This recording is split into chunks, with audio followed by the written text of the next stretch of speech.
Hey everyone, welcome back to the channel. In this video I will show you how to stop friends from automatically joining you in Roblox. So let's get started.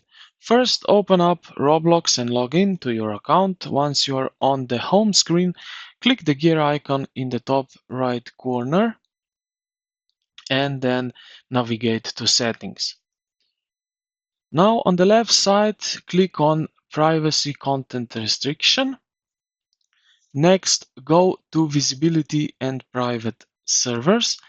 At the top, click the visibilities and here find online status and set it to none. So um,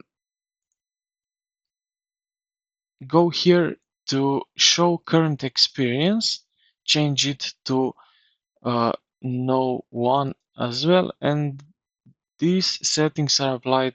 No one will be able to see what game you are playing, and friends won't be able to join you automatically. So online status, you can do that also, or connection and people I follow. So yeah, you can choose here what you like.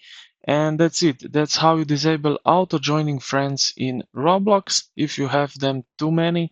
If this video helped you, don't forget to leave a like and subscribe for more tips and guides like this. Thank you for watching, and I will see you in the next one.